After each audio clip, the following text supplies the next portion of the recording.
बंधन करता हूँ, हो कामना सबकी पूरी, ये विनती मन ही मन करता हूँ। घोर हृदय से विभोर पर शत शत अभिनंदन करता हूँ। माँ सरस्वती के प्रांगण में मैं आप सबका अभिनंदन करता हूँ। गुड इवनिंग, नमस्कार, नमस्ते, and warm greeting from Jawaharlal Nehru University, New Delhi.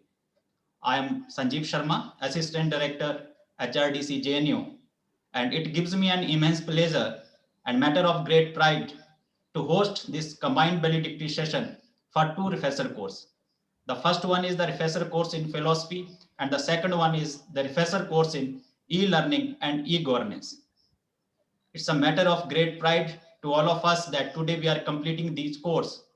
And I would like to reiterate here that during the last 2 months, we have completed 4 refresher course and 4 short-term course. The purpose of conducting these courses is to update the existing knowledge and skill enhancement of the faculty member so that they can don't understand them as a mere instructor, but as a designer and member as a learning development team with particular goal in their mind. Rabindranath Tagore, a Nobel laureate, rightly said, a teacher can never truly teach unless he is learning himself. So one good teacher can dare to teach and dare to learn also. So now I would like to welcome our esteemed guest and speaker, coordinator of the courses, valuable participant, our director. I would like to welcome our respected Vice Chancellor, Professor M. Jagdish Kumar. He is a professor of electrical engineer at IIT Delhi, and because sir has already another meeting, so without any, I would like to request sir to please address our the participants. Sir, over to you, sir. Namaskar to all the participants. Thank you, Sanjeev. I wish I could stay more time here with you and listen to the other experts also. But unfortunately, I had to go for another meeting. But I must say that you have decided to conduct this refresher course on a very, very important subject, the philosophy. Philosophy is something that all of us look as an abstract subject, completely relevant in our everyday lives when we are struggling with so many problems all around. But what is important for us is that if we want to lead a life of happiness and fullness, it is important for us to know at least the elements, the basics of the philosophy.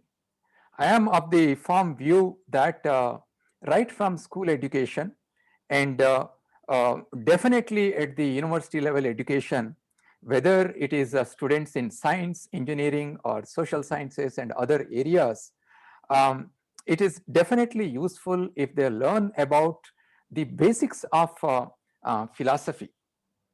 Because all of us, as students of philosophy, that in philosophy we deal with three important things: reality, knowledge, and value. Often we are faced with dilemmas in our life. What is real? Is reality bounded by what we know through our sensory perceptions? Is reality, if reality is so deterministic as natural sciences tell us, do humans have free will? And then when we acquire knowledge, how do we know from which sources we gain this knowledge? Is there a bound for this knowledge? Is knowledge boundless? And then how do we attach value to what we know so that we can make judgments in our life? And these are dilemmas that we face all through our life.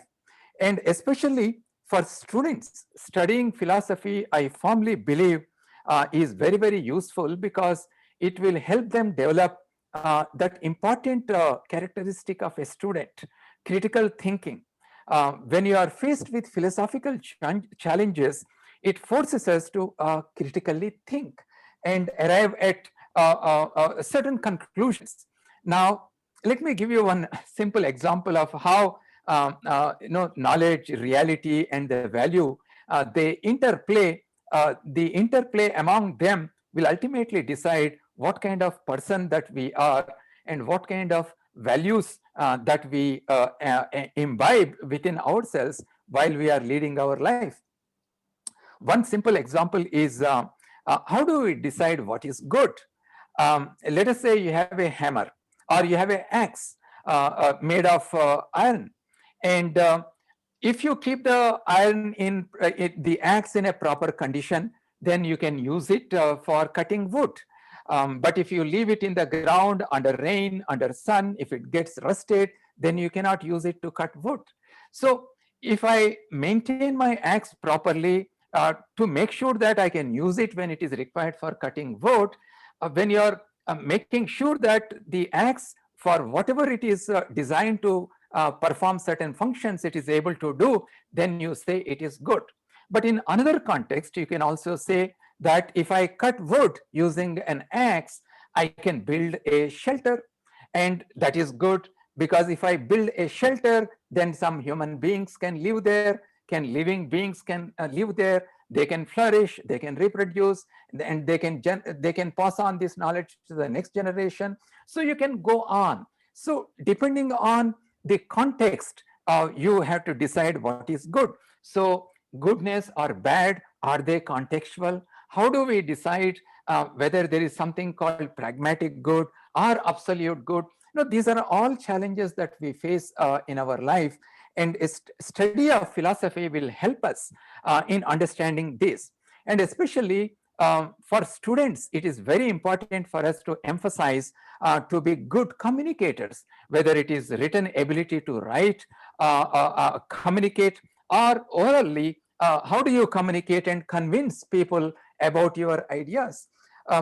If you study the elements of philosophy, I'm sure it will help the students to acquire that critical thinking and problem solving abilities, and to develop good communication skills, good persuasive arguments to put forward their ideas, and also excellent writing skills. So I'm happy that you are conducting this refresher course to sensitize our teachers about the importance of studying philosophy, especially from the context of education, so that when they go back, they use some of these principles in their teaching and enhance their own teaching skills, and help the students grow and become good human beings. I would like to congratulate the organizers for choosing to conduct this refresher course on philosophy. And I also would like to thank the resource persons who have agreed to deliver the lectures. On behalf of JNU, let me very warmly welcome all of you to this very, very important refresher course. Thank you, and best wishes to all of you. Namaste.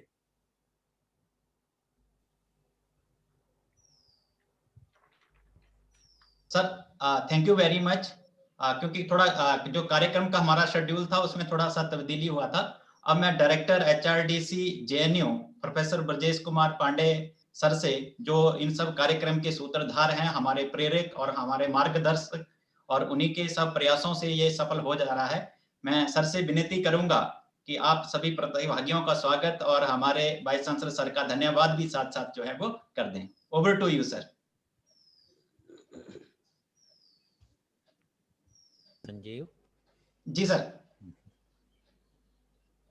सभी जो हमारे गणमान्य अतिथि हैं और विशेषकर अभी जिनका संबोधन हुआ, प्रोफेसर एम जगदीश कुमार जी, हमारे माननीय कुलपति, आपका मैं हार्दिक धन्यवाद करता हूं कि आपको अन्य कार्यक्रम में व्यस्त रहना है, फिर भी आपने समय निकाला और इस समापन कार्यक्रम को संबोधित किया।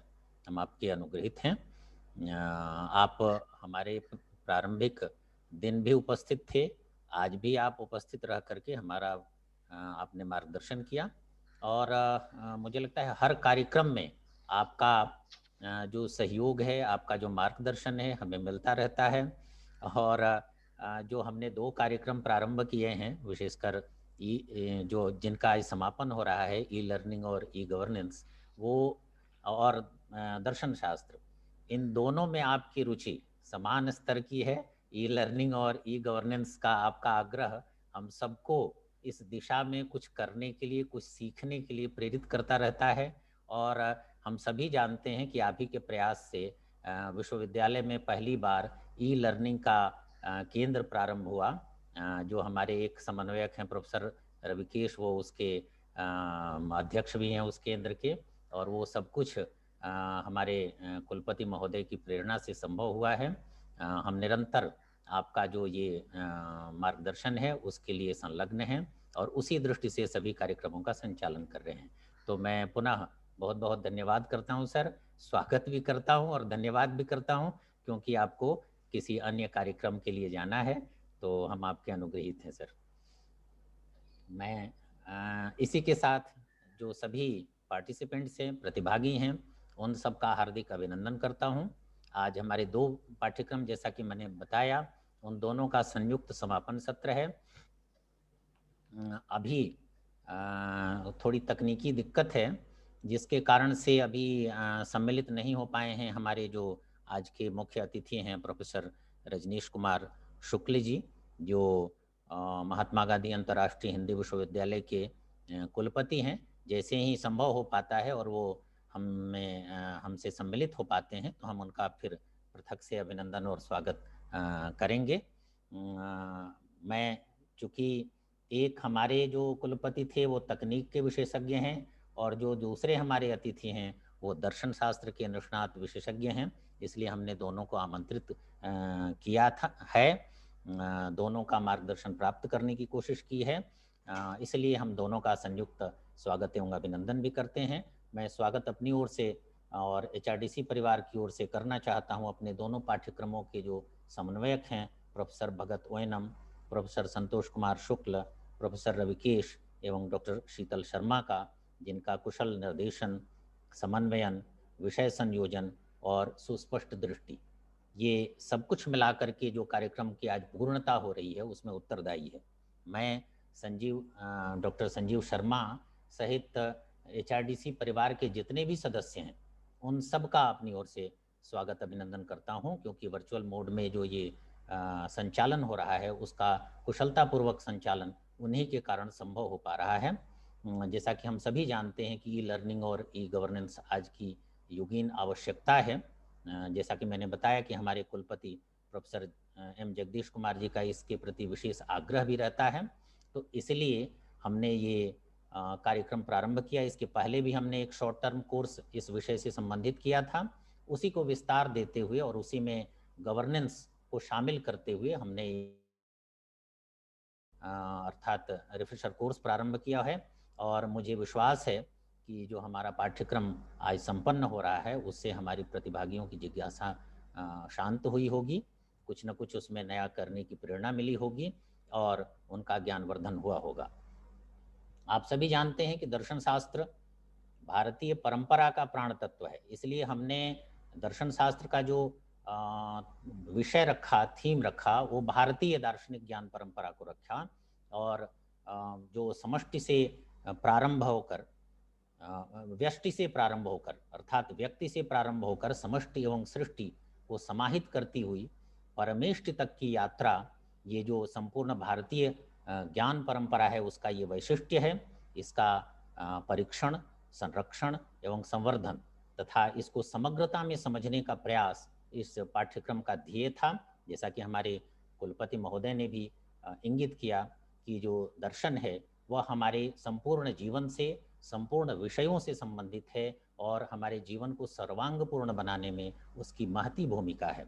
तो भारत में दर्शन का प्रारंभ, जैसा कि हमने पहले भी सुना था, अपने जो रिसोर्स पर्सन्स के व्याख्यान है उसके माध्यम से सुना कि इसका प्रारंभ तत्वानुभूति से संपन्न जो ऋषि हैं उनके द्वारा हुआ है।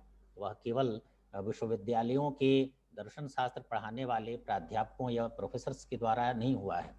तो यह इसलिए यह केवल बुद्धि का विषय न रह करके आत्मानुभूति का, स्वानुभूति का विषय रहा है, उसका वाहक रहा है। और आत्म तत्व विमर्श इसका एक मुख्य ध्येय रहा है। तो हमारा यह प्रयास रहा कि प्राचीन भारतीय दार्शनिकों के अवदान से लेकर के जो कंटेम्पररी फिलोसोफर्स हैं उनको भी इस पाठ्यक्रम में समाहित किया जाए और इसको सभी की दृष्टि से सर्वांगपूर्ण बनाया जाए। हमारे दोनों समन्वयक इसमें निरंतर लगे रहे। उनकी निष्ठा का ही परिणाम रहा कि सभी विषय लगभग, यद्यपि अल्पकालिक ही होता है, 2 सप्ताह बहुत नहीं होते हैं, लेकिन इसमें जितने विषय संभव हो सके उनको हमने समाहित करने का प्रयास किया है। दर्शन शास्त्र मेरा भी एक प्रिय विषय है, लेकिन मैं इस पे बहुत अधिक बोलने के लिए उत्सुक नहीं हूँ क्योंकि समय की मर्यादा है और अभी आप सबको अपने अपने जो प्रतिभागी हैं उनका अनुभव भी सुनना है। तो हम सब ने मिल करके, अंत में मैं कहूँगा कि हम सब ने मिल करके इस पाठ्यक्रम के संचालन में गुणवत्ता का, अनुशासन का और गरिमा का पालन किया है। इसमें हम सफल हुए हैं और इसके लिए सभी मिल करके धन्यवाद के पात्र हैं। आप सभी अच्छी स्मृतियां और अनुभव लेकर के यहाँ से जाएंगे, ऐसी मैं अपेक्षा करता हूँ।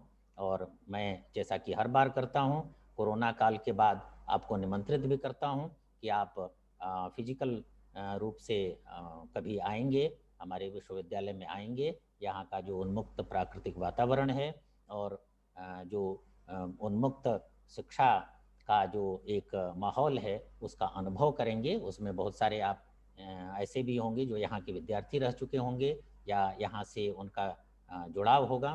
तो मैं आप सबका पुनः स्वागत अभिनंदन करता हूँ और अतिथियों को पुनः प्रणाम करते हुए अपनी बात समाप्त करता हूँ। धन्यवाद। Thank you very much sir, आपका बहुत बहुत धन्यवाद आपके ऊर्जावान शब्दों के लिए और आपके मार्गदर्शन और प्रेरणा के लिए। थोड़ा मुझे अगर टेक्निकल टीम थोड़ा बता देंगे, हमारे मुख्य अतिथि जी जुड़े हैं गौरव जी या नहीं?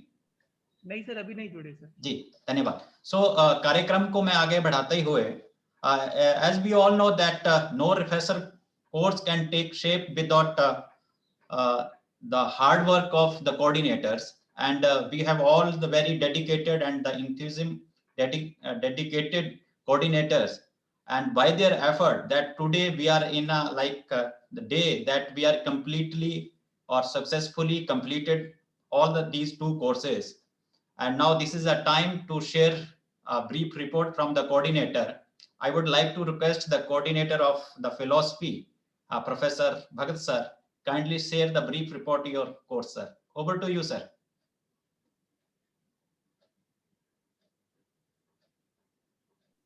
Sanjeev ji, are you able to hear me? Yes, sir. Perfect. Okay. So myself and Santosh ji, we will briefly divide our presentations. तो आप भी बोलेंगे शुक्ला जी थोड़ी सी, तो I will just briefly tell you. Sir Bhagat ji, हाँ जी, आप ही पूरा रिपोर्ट बता दें, ठीक रहेगा। अरे आपके साथ ही किए हैं तो आप रास्ते में हमें छोड़ के चले जाते हैं, ये भी सही नहीं है। ठीक। So what we have tried to do is when we have tried to conceptualize this philosophy refreshers course, normally most of you know that refreshers course in a subject is very broad based, and we invite a scholar from the discipline from different sections or sub-disciplines of the discipline itself, and it becomes sometimes quite enriching, but also it sometimes becomes too broad and too scattered. So what we have tried this time is to focus it at least the entry point of inquiry and the discussion through the prism of how we know. So the whole idea of how we make knowledge claims, so that what we call in philosophy as epistemological inquiry. So we open the door through the epistemological inquiry, and unlike many of the philosophical traditions of the world, Indian philosophical traditions have always been a very integrated exercise. It has never been solely isolated epistemologic exercise itself. How do we know? At the end of the day, we know in order to achieve something. So even the whole idea of Purushartha cannot be completely dissociated. The whole idea of Dharma cannot be completely dissociated from the idea of knowledge. So what we have done this time is to open the gate through the idea of epistemology and then enter through the idea of metaphysics to the domain of ethics, to the domain of epistemology. So we have done two exercises this time with this refreshers course. One is entering through this and looking for a intradisciplinary discourse. Within the philosophy, how one particular discourse can get connected with another discourse. So your entry point is one, but how within the domain of philosophy, one domain gets connected with another domain. And that was what we have tried to do in this refreshers course. And by doing this, we also want to engage with the researchers, particularly the participants, how connected are different segments of philosophy. The second thing we have also tried to do is philosophy should not be, and this is my firm belief and also Philip belief of Suklaji, that philosophy should not be a very isolated intellectual exercise. In India, philosophy is always a living tradition, and it has a tradition continuously for centuries. And we all know about heterodox and orthodox system of the 6 branches of philosophy, the Vedic Parampara and the 3 they say, but there are lots of debates on that. That 9 schools we are taking into account, but we also want to take up equally important streams of philosophizing in this country, which have not been included so well, integrated so well in the academic discipline of philosophy. For instance, Saivism. The Saiva Darshan has not been taken very seriously in philosophy departments in the country. So we have even brought in Kashmiri Saivism, we have brought in Tamil Saivism, and also in the Karnataka, what you call Bida Saivism. So we have done that, which are equally as old or at least contemporary to the Vedic traditions. So Klaji may slightly differ with me, but that is all right. But the second also important is we also have Tamil traditions of Sangam literature, very old in the southern part of this country. So we have tried to incorporate those indigenous philosophical traditions of the Tamils. And we have also seen through the history that India has not only have a long tradition, but it has retained a very composite culture. Not only have assimilated, it also given to the world. And in the medieval period, the emergence of the bhakti as a philosophical stream, way of life, and even Sufism, with the coming of Islam, how Islam itself gets transformed.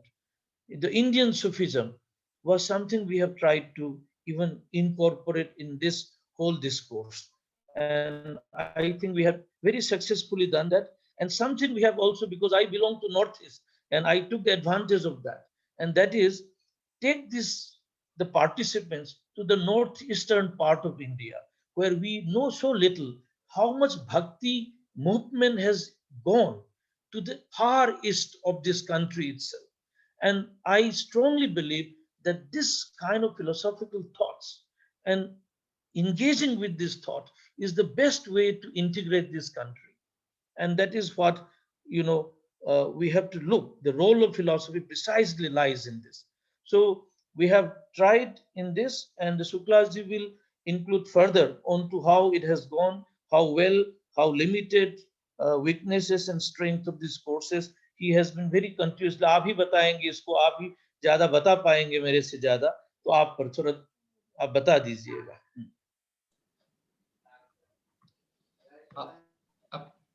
Shukla sir, एक minute के लिए थोड़ा आप मुझे क्षमा करेंगे.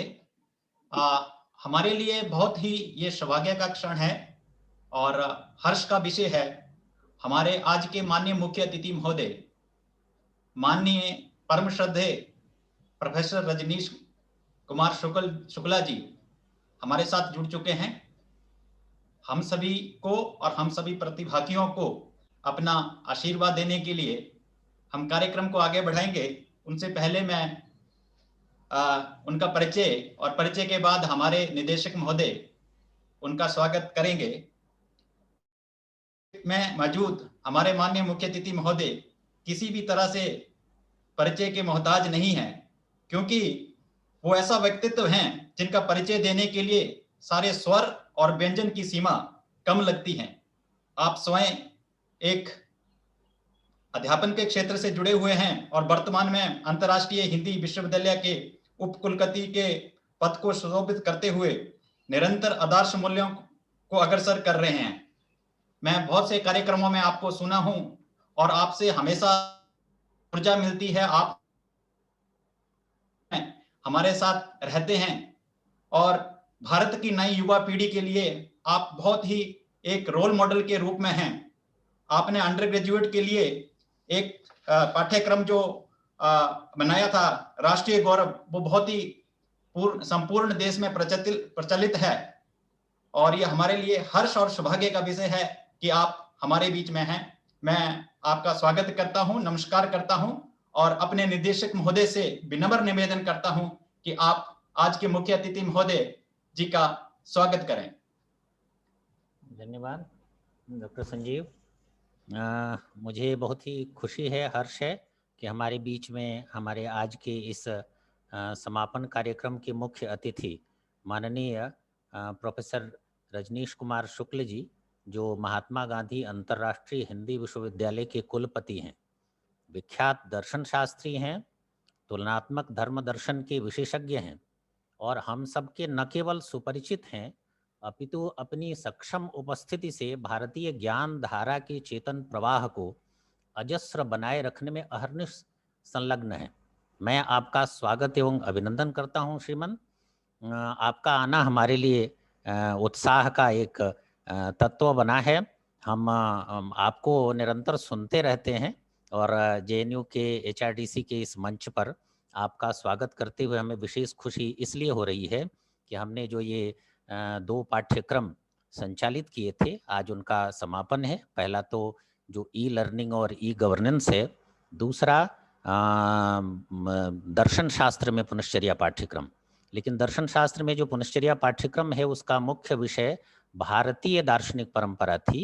जैसा कि हम सबको सामान्यतः ये जानकारी है कि भारतीय विश्वविद्यालयों में जो भारतीय दर्शन शास्त्र के जो विभाग हैं उनमें दर्शन का जो शिक्षण होता है, मैं अब ये कह के कोई वितंडा तो नहीं करूँगा कि वो एक पक्षीय रहा है, लेकिन उसमें भारतीय दर्शन के तत्व गौड़ रहे हैं। तो हमारे आज के जो मुख्य अतिथि हैं, मुख्य वक्ता हैं, उस भारतीय दार्शनिक परंपरा के एक निष्णात विशेषज्ञ और प्रवाचक हैं, जिन्होंने उस ज्ञान धारा को सबके समक्ष लाने में महती भूमिका निभाई है। तो मैं आपका पुनः पुनः स्वागत और अभिनंदन करता हूं सर, और हम बड़े खुश हैं कि आप हमारे बीच में हैं और बहुत बहुत धन्यवाद, अभिनंदन। मैं थोड़ा सा माननीय मुख्य अतिथि जी को ये मैं बताना चाहूंगा कि अभी तक पिछले 2 महीनों में हमने 4 रिफ्रेशर कोर्स और 4 शॉर्ट टर्म कोर्स संपूर्ण कर लिए हैं और अभी जो हमारे कोऑर्डिनेटर थे, सनवाइक थे, वो जो कोर्स हुए हैं उसकी रिपोर्ट प्रस्तुत कर रहे थे। तो आपकी अनुमति हो तो मैं उसी कार्यक्रम को आगे बढ़ाऊं और अंत में आपका आशीर्वाद हम लेंगे। अब मैं प्रोफेसर संतोष कुमार शुक्ला जी, जो डीन हैं स्कूल ऑफ संस्कृत और इंडिक स्टडी के, मैं उनसे निवेदन करूंगा कि वो अपने कुछ विचार हमारे समक्ष रखें। और मुझे लगता है कि we are more than happy that in this philosophy courses we have the coordinator and both the coordinator are very senior professor. Professor Bhagat is the chairperson for Northeastern Study and professor of philosophy, and Professor Shukla is the dean for the Sanskrit and Indic study. So the participant में academically तो benefit हुए ही होंगे, लेकिन एक जो कुशल नेतृत्व होता है, academic administrative experience, उससे वो मुझे लगता है कि बहुत ही लाभान्वित हुए होंगे। Over to you, Professor Santosh Shukla sir. याम मेधाम देवगणा पितरश्च उपासते तया मामद्य मेधया अग्नि मेधाविनम कुरु। परमादरणीय महात्मा गांधी अंतर्राष्ट्रीय हिंदी विश्वविद्यालय के माननीय कुलपति हमारे विश्वविद्यालय के कार्यकारी परिषद के सदस्य एवं भारतीय दार्शनिक अनुसंधान परिषद के पूर्व सदस्य सचिव, भारतीय इतिहास अनुसंधान परिषद के पूर्व सदस्य सचिव एवं दर्शन शास्त्र के प्रथित विद्वान और दर्शन के जितनी भी भारत या विश्व की समितियां हैं उन सभी के प्रायः उन समितियों के आप सदस्य हैं। ऐसे विशिष्ट आचार्य गुरुवर प्रोफेसर शुक्ल जी, आदरणीय इस HRDC के निदेशक आदरणीय पांडे जी, सह निदेशक संजीव शर्मा जी एवं प्रोफेसर भगत ओइनम जी, आदरणीय प्रोफेसर रविकेश जी, आदरणीय डॉक्टर शीतल शर्मा जी, आप सभी के का मैं हार्दिक अभिनंदन और स्वागत करता हूं। और देश भर के विभिन्न विश्वविद्यालयों से जुड़े हुए दर्शन शास्त्र के आचार्य एवं ई लर्निंग पाठ्यक्रम में भी विभिन्न विश्वविद्यालय से जुड़े हुए आचार्य, आप सभी का अभिनंदन और स्वागत है।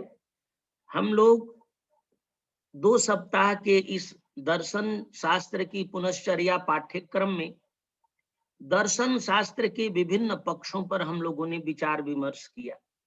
संस्कृत में एक वाक्य है, पद वाक्य प्रमाणज्ञ।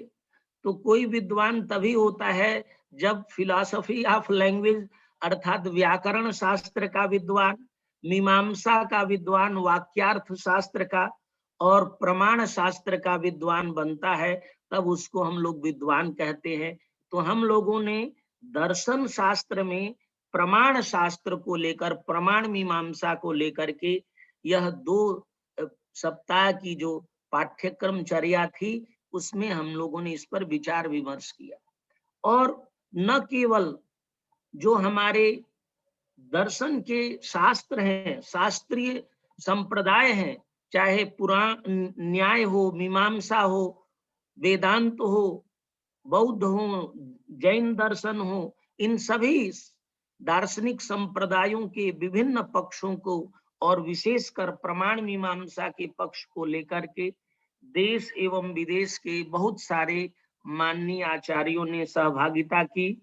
और आचार्यों के साथ जो विभिन्न महाविद्यालय और विश्वविद्यालय से जुड़े हुए रिफ्रेशर के लिए आचार्य हैं, उनके साथ विमर्श किया।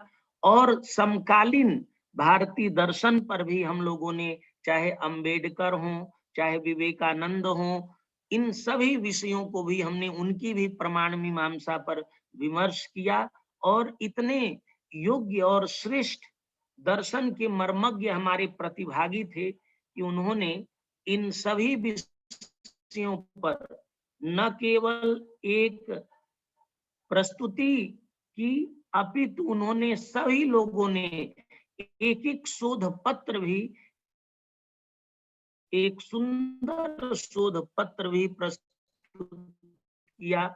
और इनकी सहभागिता हमेशा प्रत्येक व्याख्यान के साथ इनकी सहभागिता भी रही। अनेक विमर्श हुए। ऐसा अच्छा अद्भुत संयोग रहा कि दर्शन का, चाहे तमिलनाडु हो, चाहे लद्दाख हो, चाहे केरला हो, चाहे बिहार हो, चाहे बंगाल हो, हर प्रांत के, उड़ीसा हो, हर प्रांत के लोग यहाँ जुड़े और बहुत ही दर्शन का संगम हुआ, दार्शनिक संप्रदायों का मिलन हुआ और एक प्रमाण मीमांसा पर विमर्श हुआ। ये बहुत ही आनंद का विषय रहा। और यह योजना भी बनी कि हम लोग न केवल अध्ययन और रिसर्च के क्षेत्र में, अपितु इस शास्त्र के अध्ययन को और कैसे प्रभावी बनाया जाए और विद्यार्थियों में कैसे और रुचि बढ़ाई जाए, इस विषय पर भी सभी प्रतिभागियों ने आज 2 सत्रों में विशिष्ट चर्चा प्रस्तुत की। इन्हीं शब्दों के साथ मैं अपनी वाणी को विराम देता हूं और आप सभी के प्रति कृतज्ञता ज्ञापित करता हूं। नमस्कार, धन्यवाद। बहुत बहुत धन्यवाद सर, आपका बहुत बहुत शुक्रिया। अब कार्यक्रम को आगे बढ़ाते हुए now I would like to request the coordinator of the refresher course e learning and e governance And we all know that in the present scenario, the e-content development and the e-learning is the basic necessity for all the teaching faculty members. So now I would like to request Professor Ravikesh. He's a professor and the center chair for the Center of E-Learning. I would like to request you, sir, kindly present a brief report, and the Dr. Sheetal. Uh, uh, very good afternoon to all of you. Today's chief guest, Professor Rajneesh Kumar Shukla ji, Professor Brajesh Pandey ji, Dr. Sanjeev Sharma ji, Professor Bhagat Onam ji, Professor Santosh Shukla ji, and my colleague and co-coordinator, Dr. Sheetal Sharma ji, and all dear participants. We are happy that the third refresher course in e-learning and e-governance has been concluded today successfully. As we know that the participants, 40 participants, all belonging to diverse background and represented almost all major disciplines. We coordinated with resource persons from diverse background so that they cover all major aspect of e-learning and e-governance. We covered all major parts like AI, Moodle, instructional design, OER, SWAYAM platform, online assessment tools, even the latest NEP also with the reference to e-learning. So these were the major subjects and themes that were covered during these 2 weeks refresher course, and that were very relevant for designing, development, and delivery of online courses. So spread over these 2 weeks with total of 32 lectures. First week was dedicated to the introduction of basic concepts about e-learning, and that was followed by hands-on sessions also. Many of the resource persons had 2 lectures, in which first lecture was dedicated to the theoretical aspects, and the second was on hands-on. And the second week was primarily dedicated to the subjects on lectures on e-governance. We invited many accomplished scholars from major institutes like Jamia Millia Islamia, Delhi University, Ambedkar University, and also included Professor K.G. Suresh sir, the Vice Chancellor of Makhanlal Chaturvedi National Institute of Journalism, Bhopal. And it was very good to see the vibrant learning environment in which these lectures were well attended by all the participants with a great enthusiasm. It was due to their active participation that some of the lecture time even exceeded the scheduled time, and the question answer session were also very vibrant. In fact, one of the participants, Dr. Oinam, I think in spite of being admitted to the hospital due to her COVID diagnosis, I think she attended the classes even from the hospital. So it was only, and she expressed it also, that it was possible only because it was this program was done in online mode. So that helped her in staying connected with the people and also staying positive. So Vice Chancellor, as Sanju ji has and Brajesh sir has already said, that Vice Chancellor sir has taken special interest in e-learning related activities on campus, and it was because of his guidance that in campus in JNU, probably one of the first such institutions where a special center for e-learning was established. So we wish all the best to all the participants, and we are sure that whatever you have learned during these 2 weeks, you are going to impart these skills with your students and implement it for your effective teaching and research. So for the second part, I invite Dr. Sheetal Sharma ji also, who is coordinating with me, to briefly explain about the evaluation part. Sheetal ji. Thank you, Ravikesh sir. With due namaskar to Professor Rajneesh Shukla ji, my senior colleagues from JNU and colleagues from all over India. Good evening to everyone. Professor Ravikesh has just now explained the kind of activities that we carried out in the last 2 weeks in our refresher course in e-learning. And I would add just a couple of things here because of paucity of time, that nothing can be so relevant in the present era as e-learning and e-governance. We were already shifting, the paradigm was getting shifted towards e-learning, and we have found a very right time. Corona made the environment much more conducive for us to sell our product better to people now that we don't have to explain that what's the relevance of e-learning. So validity आपके सामने वैसे ही स्थापित हो गई. अब सारे courses में सबसे बड़ी लर्निंग हमारे लिए ये रही है कि क्योंकि एरिया नया है, कभी कभी हमें एक्सपर्ट्स ढूंढने में थोड़ी सी कठिनाई हो जाती है कि जो experts properly are into the area. जो ट्रेडिशनल डिसिप्लिन्स हैं उसमें एक्सपर्ट्स मिल जाते हैं, बट हमें थोड़ा सा कभी कभी कठिनाई सामना करना पड़ता है. तभी कोई कोई सेशन थ्योरी प्रैक्टिकल दोनों के साथ चलता है. कभी कभी आपको लग सकता है कि ज्यादा लंबा हो गया, बट कोई बात नहीं, we have to bear with this new emerging technology. दूसरा एस्पेक्ट था हमारा जो इवैल्यूएशन का था, which is very important component of UGC guidelines, that how do you evaluate participants in refresher और orientation courses. So we had devised a 3-step methodology. The first was the presentation that was based on any of the topics that were covered in the 2 weeks time. So participants ने अपना clips भी बनाया, बहुत अच्छे से video clip भी दिखाए, PowerPoint presentations बनाए, and each were given 8 to 10 minutes to present, and then a Q&A session with their evaluators giving their feedback upon it.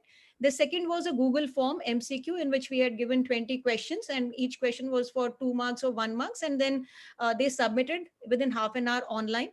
With a deadline to submit within half an hour, when one participant could not do that, so we had to open it again, received it through a different mode. And then the third one was a summary that was requested on any lecture that they liked. Although, of course, there was a correspondence between the person introducing the speaker and the same lecture summary to be submitted.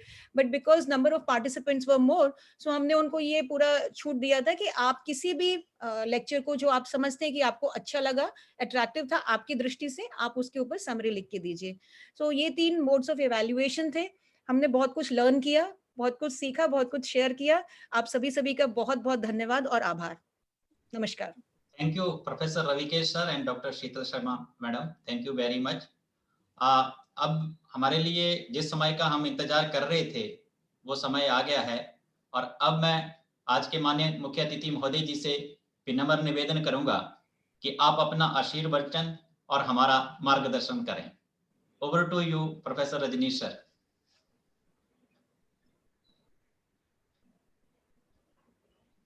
Sir mute है.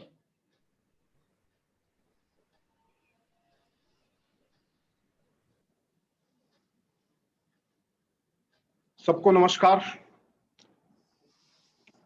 Am I audible? जी sir. मेरी आवाज मिल रही है? जी sir, जी sir, अच्छे से. हिंदी में किसी को परेशानी तो नहीं है? नहीं सर, हमारे यहाँ तो हिंदी में ही फिलॉसफी का कोर्स था, बहुत अच्छे सभी जानते हैं और सभी पसंद करते हैं. जी सर. मुझे चूंकि मैं इसलिए पूछ रहा हूं, फिर भी बोलूंगा हिंदी, परेशानी होगी तो भी, क्योंकि मुझे अंग्रेजी में परेशानी आती नहीं है, तो इसलिए पूछ लेना एक बार था. मुझे नहीं मालूम है कि मुझे किस विषय पर बात करनी है, और विशेष करके जब जिसको हम वैलेडिक्टरी कहते हैं, अवसान की बेला है, संपूर्ति का समय है, ऐसे में जरूरत तो होती है एक ऐसे व्यक्तित्व की जो नंदादीप सा रोशनी दिखा सके. ऐसे में जरूरत तो होती है उस लाइट हाउस की जो समुद्र में जा रहे जहाज को दूर तक रास्ता दिखा सके, वो सारी क्षमता हमारे पास नहीं है। जहां तक ई लर्निंग, ई गवर्नेंस का सवाल है, पिछले 7 महीने में पूरी दुनिया में और विशेषता भारत के अंदर इसकी आवश्यकता, इसका औचित्य, नेसेसिटी, जस्टिफिकेशन एंड एबिलिटी, ये सारी चीजें अपने आप में प्रमाणित हो गई हैं।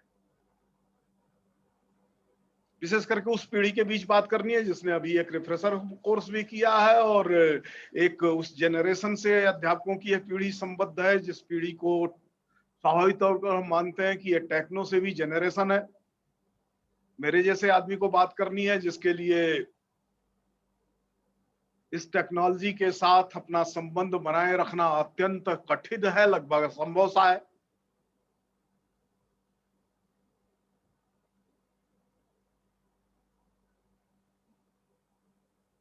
लेकिन मैं इसको फिलोसफी के साथ जोड़ने की कोशिश करूंगा। फिलोसफी के साथ इसलिए जोड़ने की कोशिश करूंगा कि जैसा कि मैंने सुना, इस रिफ्रेशर कोर्स का टॉपिक भारतीय दार्शनिक परंपरा है। अब मालूम नहीं इसका अर्थ अंग्रेजी में लेते हुए क्या लेंगे, इंडियन फिलोसोफर्स ट्रेडिशन लेंगे कि फिलोसफी ट्रेडिशन लेंगे कि फिलोसॉफिकल ट्रेडिशंस लेंगे। अब ट्रेडिशंस करेंगे कि ट्रेडिशन करेंगे, ये सारी चीजें आपने चर्चा कर ली।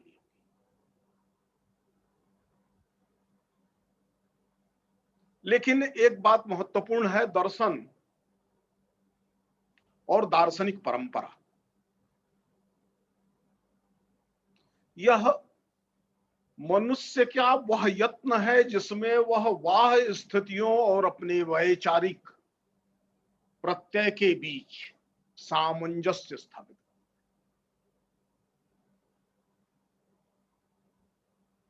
It's an attempt to make a harmony and balance between the outer world of the experience and inner world of the realization. This is the beauty of the Indian philosophy.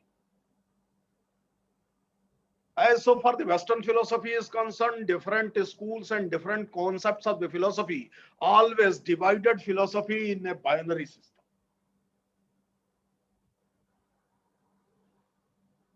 The philosophy is either empirical or speculative. There is a huge debate between idealism and realism. There is a decades-old, unresolved discussion is going on. The world of realities, the world of experience, world which we know and which is knowable, is mind construction, or this is a just exposition and manifestation of our experiences.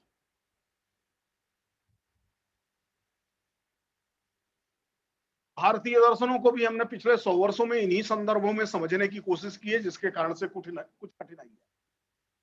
Sometimes we try to understand the idealist view of Hindu philosophy, the Indian philosophy. Sometimes we try to understand the realist view of the Hindu philosophy, Indian philosophy.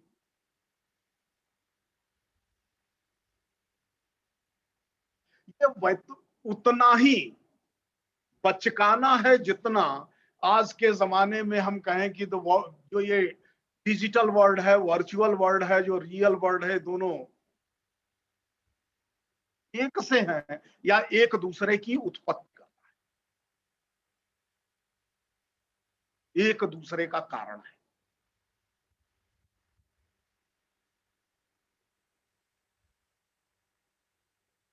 भारतीय दर्शन के संबंध में अभी professor Onam भगत ने बड़ी सारी चर्चाएं की और तमाम स्कूल्स की चर्चा की। There are systems of knowledge but there is no school at all.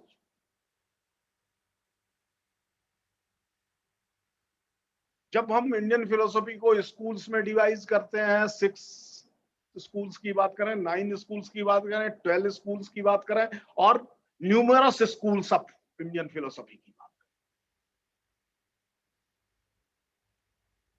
ये सब का सब कॉलोनियल माइंडसेट का परिणाम है। ये colonial mindset 6 system as a philosophical school, 6 philosophical schools, या heterodox और orthodox division of the Indian philosophy, all are the result of the colonial studies. ये अलग बात है कि इसकी शुरुआत संस्कृत से हुई थी। मैं संतोष शुक्ला जी हैं, इसलिए याद जरूर दिलाना चाहूंगा कि 1862 में एक किताब पब्लिश हुई थी J.R. बैलेंटाइन की, संस्कृत में थी, कारिका में लिखी गई थी, न्याय कौमुदी। वो कारिका उसकी पहली कारिका है जहां से वो पुस्तक प्रारंभ होती है। The very first verse of that book, Nyaya Kaumudi, treatise of न्याय, यन्मतम इंग्लैंडियानाम मतम यद गौतमादिभिः तयोर साम्य वैषम्यश्च विषयो अत्र विविच्यते। अब ये कैसे हो सकता है? यन्मतम इंग्लैंडियानाम यद गौतमादिभिः, गौतमादिभिः का तात्पर्य क्या है?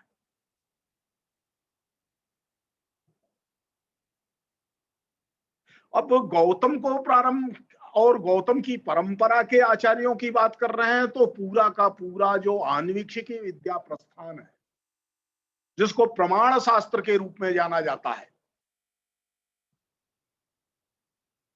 क्योंकि संतोष जी ने अभी पद वाक्य और प्रमाण की बात की थी, तो गौतम का जो सिद्धांत है, गौतम की जो परंपरा है, वह प्रमाण विद्या है।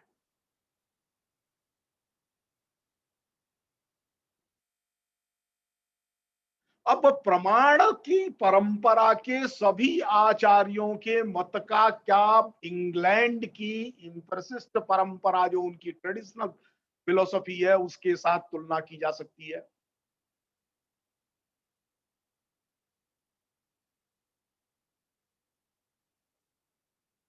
A very beginner of the philosophy, even the student of the BA first semester, clearly know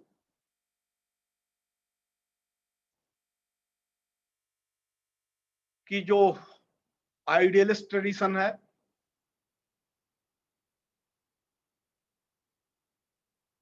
वह डॉगमेटिक हो जाता है, और जो इम्प्रेसिस्ट ट्रेडिशन है वो स्केप्टिक हो जाता है।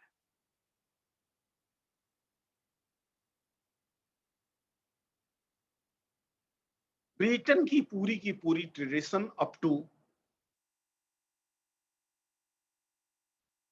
ब्रेडले,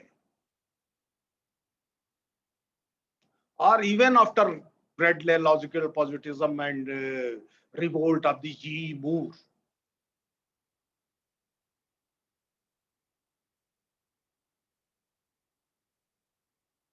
कॉमन सेंस बैकग्राउंड के आधार पर जिस ज्ञान के संसार की रचना करते हैं, वो अनुभव पर आधारित है।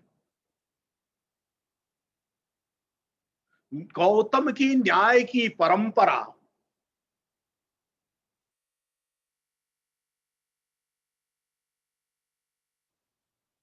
अनुभव से ज्ञान को संभव तो मानती है, स्मृति और संस्कारों का ज्ञान में उपकारिता को स्वीकार करती है। Even the memory and impression, sense impressions are useful to construct the knowledge, but these are not the efficient cause or these are not the legitimate cause.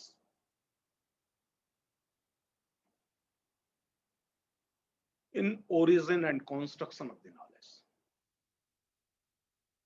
Another thing, Nyaya tradition never accept that the knowledge is a constructed fact.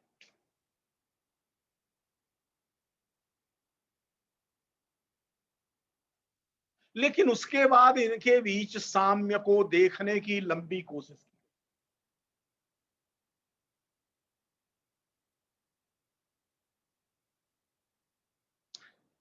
दरअसल भारतीय दार्शनिक परंपरा की मैं बात करूं, दर्शन परंपरा की बात करूं, तो भारतीय दर्शन का जो मूल स्वरूप था, उस मूल स्वरूप को समझे बिना यह आरोप कर लिया गया कि यहाँ षड दर्शन है, षड आस्तिक दर्शन है, षड नास्तिक दर्शन है, या षड आस्तिक दर्शन है, ऑर्थोडॉक्स सिस्टम है, और तीन नास्तिक दर्शन है। Charvaka is nowhere accepted as a philosophical school or philosophical system, because that very system, I am using the word system, though that is not the system, just as a workable term, just to communicate. Charvaka क्या है भाई? ये दर्शन है क्या? तो यह मनुष्य की प्रवृत्तियां हैं।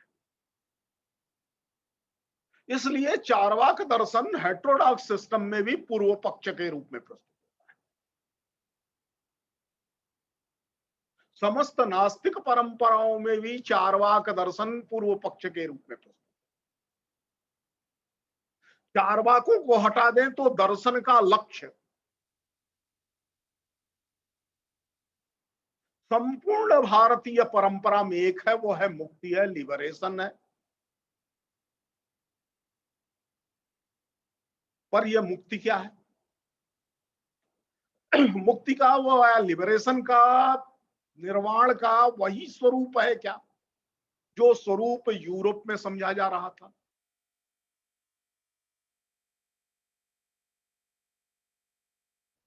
मुक्ति की अवधारणा भारतीय दर्शन में आचार शास्त्रीय अवधारणा है, मॉरल कॉन्सेप्शन है,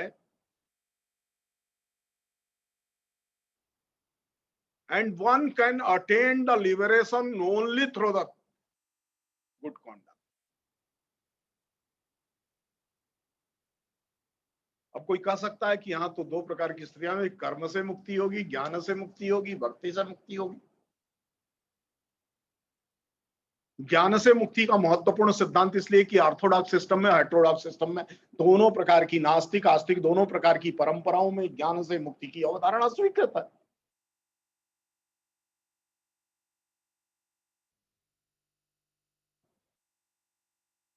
अविद्या इस संसार में बंधन का कारण है, और अविद्या का नाश होने से, अविद्या का घात हो जाने से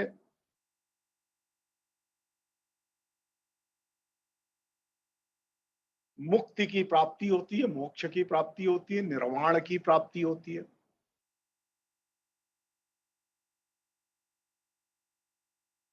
अब ये भेद कहां है?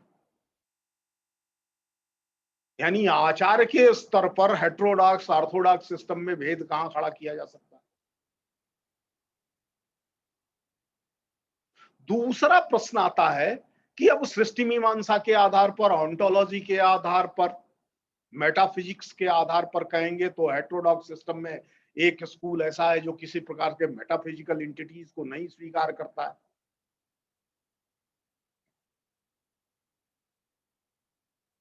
यह वास्तविक रूप से ऐसा ही है क्या? मेटाफिजिकल एंटिटीज को नहीं स्वीकार करता है बुद्धिज्म, जिसको वो कहते हैं कि in Buddhism there is a complete denial and refutation of the metaphysics and ontology. Is it true?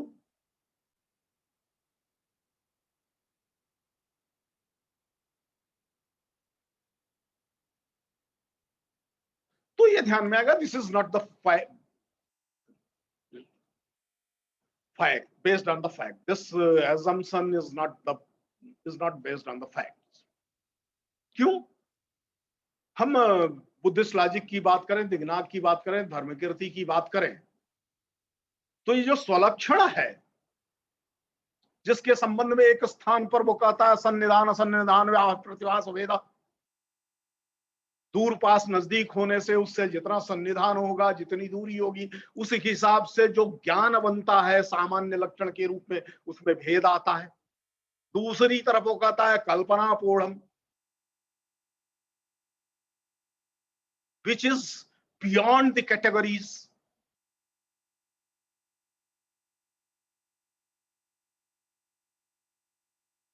Beyond the categories क्या है?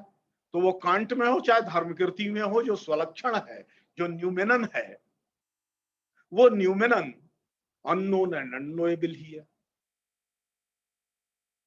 एंड दैट इज द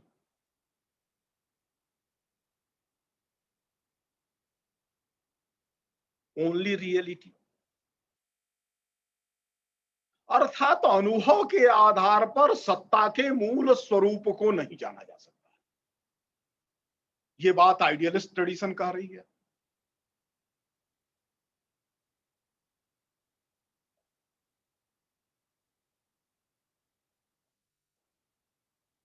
दूसरी तरफ ये बात रियलिस्ट ट्रेडिशन भी कह रही है। धर्मकृति के दो स्कूल जो बनते हैं, उन दोनों का विचार करेंगे। एक न्याय बिंदु में जो सौत्रांतिक स्कूल के आधार पर धर्मकृति बात कर रहा है, और प्रमाण वार्तिक में जो विज्ञानवादी दृष्टि से धर्मकृति बात कर रहा है।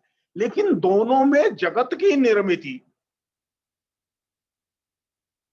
स्वलक्षण के आधार पर होती है। सो व्हाट इज द स्वलक्षण? ये पॉइंट इंस्टेंट है क्या?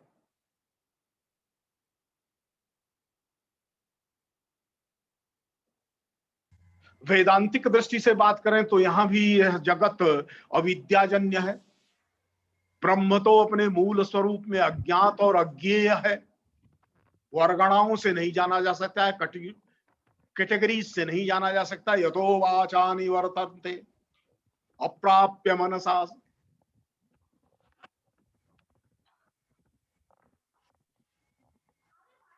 और word of experience, knowledge through experience and acquaintance is only possible through the categories.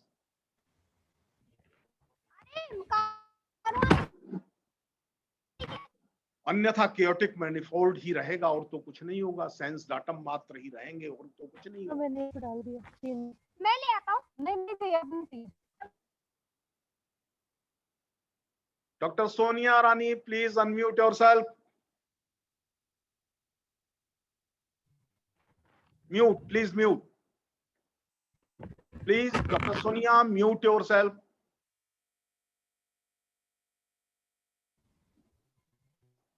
तो यह स्थिति जो बन रही है,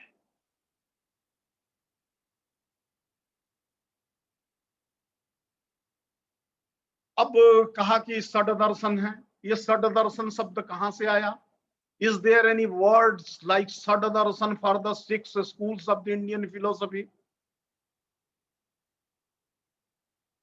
तो तुरंत हमारे मित्रगण ओनम मगध जैसे लोग जो उन्होंने काफी पढ़ रखा है, वो कहेंगे क्या षड दर्शन दर्पण, देयर इज अ ट्रेटाइज नेम्ड षड दर्शन दर्पण। लेकिन उस षड दर्शन में ये स्कूल्स की चर्चा नहीं है।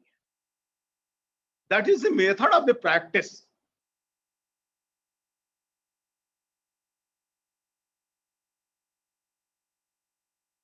Or that is not philosophy at all.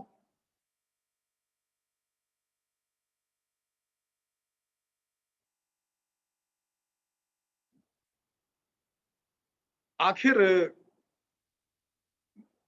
जो पहली एंथोलॉजी कही जा सकती है, दो that is not the anthology, Sarva Darshan संग्रह आप माधवाचार्य, वो सर्वदर्शन संग्रह क्यों कह रहा है? आई नॉट सेइंग। और वो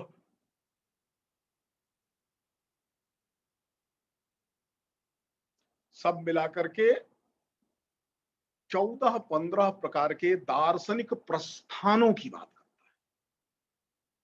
और इन प्रस्थानों का भेद केवल ज्ञान के स्वरूप, ज्ञाता के स्वरूप ध्येय के स्वरूप पर केंद्रित करके विचार। चेतना, ज्ञान और ज्ञ, ज्ञाता और ज्ञान, माता, मेय और मान, knower, known, novel and knowledge, इनको ही विचार करके कर रहा है।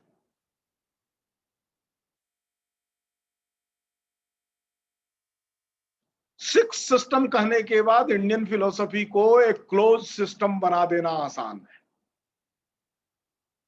लेकिन भारतीय दर्शनों के साथ विशिष्टता क्या है कि यह शुरू से एक ही दर्शन की बात करते हैं। एको ही दर्शनम ख्यात देव दर्शन, एक ही दर्शन है, ज्ञान मात्र दर्शन। भारतीय दर्शनों की दृष्टि से जो दर्शन का उद्देश्य है, लक्ष्य है, वह ज्ञान प्राप्ति है, ज्ञान की अभिव्यक्ति। यह तो विविध प्रकार से होगी।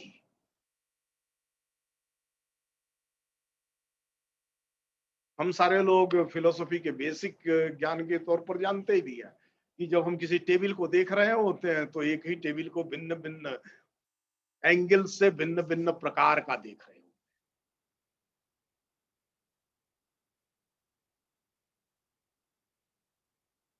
तो यह जो ज्ञान बोध प्रकट हो रहा है, मैनिफेस्ट हो रहा है, जो मैनिफेस्टेड नॉलेज है, वह हमेशा वर्केबल नॉलेज है, हमेशा नॉलेज ऑफ बिकमिंग है, rather practical।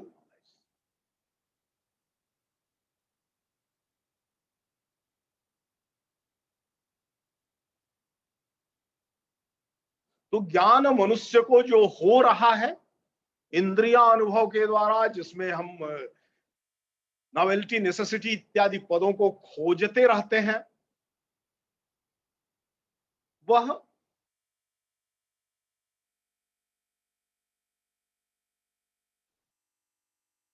इटर्नल नॉलेज नहीं है। In spite of all the Darshan, the philosophy is a quest of eternal knowledge. अब इटर्निटी का तात्पर्य दूसरे आसमान की कोई चीज खोजना मात्र नहीं,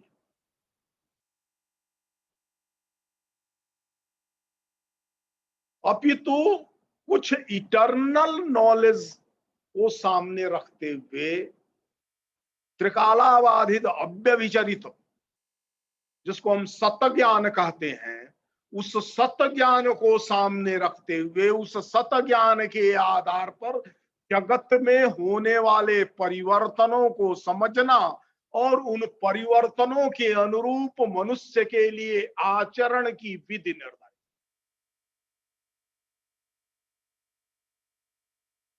इस दृष्टि से भारतीय दर्शन इस संसार का न तो त्याग है, न तो इस संसार की यथा तथ्य स्वीकृति है, अपितु लगातार इस संसार में हमारे ज्ञान और हमारे संज्ञानात्मक अनुभवों का परिष्कार।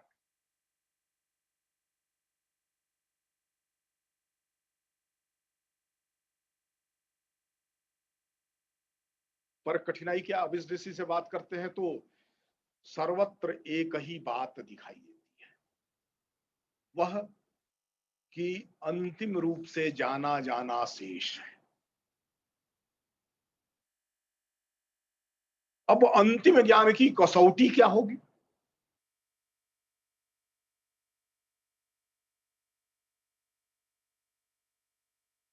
कैसे पता चलेगा कि अंतिम रूप से जान लिया गया है?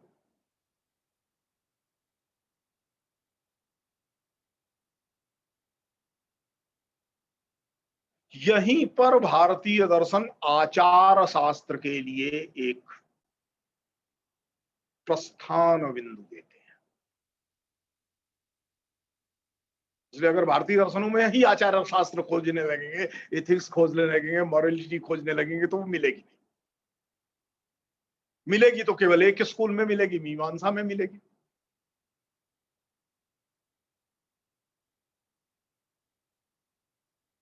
अगर हम सभी स्कूलों में प्रमाण शास्त्र खोजने लगेंगे तो वो नहीं मिलेगा, वो मूल रूप से केवल न्याय और मीमांसा में प्राप्त होगा।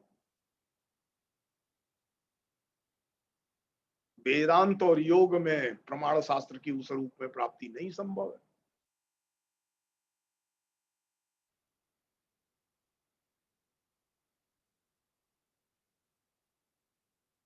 तो भूमि भेद with the difference in the layers of the knowledge, ये लेयर्स का कॉन्सेप्ट केवल पंचकोश का कॉन्सेप्ट नहीं है,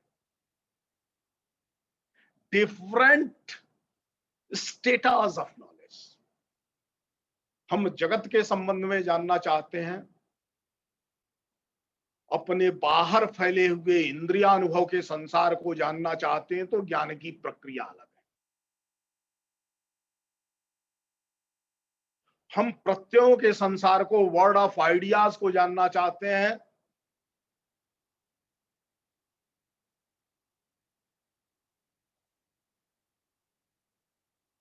the word which exist with in, उसको जानना चाहते हैं, तो उसकी पद्धति, उसकी भूमि अलग है।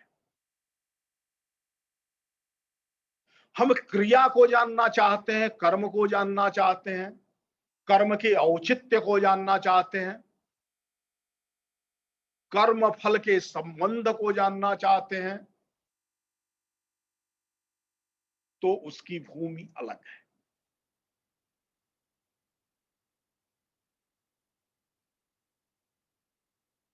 हम वैयक्तिक मुक्ति को स्वीकार करना चाहते हैं, अपने को बंधनों से मुक्त करना चाहते हैं, तो उसकी भूमि अलग है। इन भूमियों की चर्चा किए बिना भारतीय दर्शन को एक इतिहास की वस्तु के रूप में पढ़े जाने की समस्या है। ट्रेडिशन कोई क्लोज्ड ट्रेडिशन नहीं हो सकती है, डेड ट्रेडिशन नहीं हो सकती है। If we are using the word parampara, the tradition, it means that is alive. If there is Indian philosophical or Indian philosophy tradition, then that is alive. परंपरा का तात्पर्य ही है जो प्रीसीडर है, जो सक्सीडर है, इसके बीच कॉन्टिन्यूटी है। जो पूर्ववर्ती है और जो उत्तरवर्ती है, उसके बीच सातत्य। अब ये सातत्य उसी रूप में नहीं होता है। सातत्य वस्तुओं के जगत का सातत्य न हो करके यह ज्ञान के संसार का सातत्य।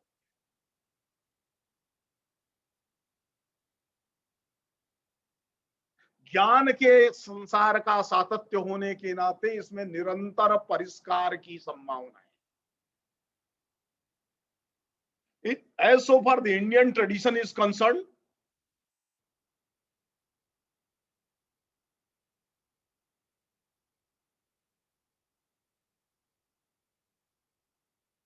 यहां रेफुटेशन की परंपरा हम देखते हैं, जो कि वास्तविकता नहीं है।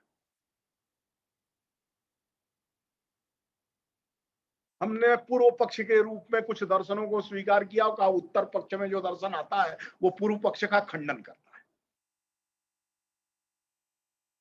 Preceder never refutes, succeeder never refutes preceder, but a succeeder, a true succeeder, always reform the preceder. Even a succeeder never accept any concept of knowledge as preceder given to the succeeder.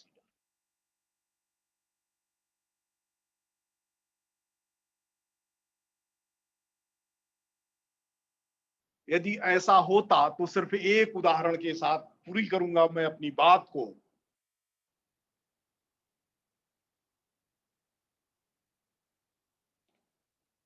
हम सारे लोगों ने सबसे ज्यादा चर्चा मुझे लगता है कि न्याय पर की होगी।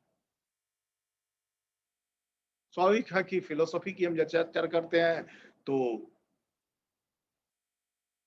एपिस्टेमोलॉजी केंद्रित चर्चा ही होती है और एपिस्टेमोलॉजी केंद्रित चर्चा भारतीय दार्शनिक परंपरा में जब भी खड़ी होती है तो न्याय दर्शन के,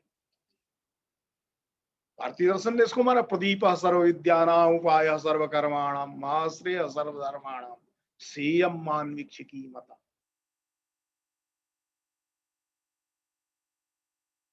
बट न्याय इज नॉट लॉजिक, तर्क नहीं है।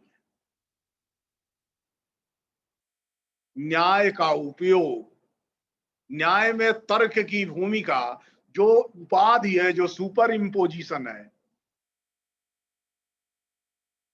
उसको खत्म करने के लिए उपाधि विधूनन मात्र के लिए तर्क की भूमिका है।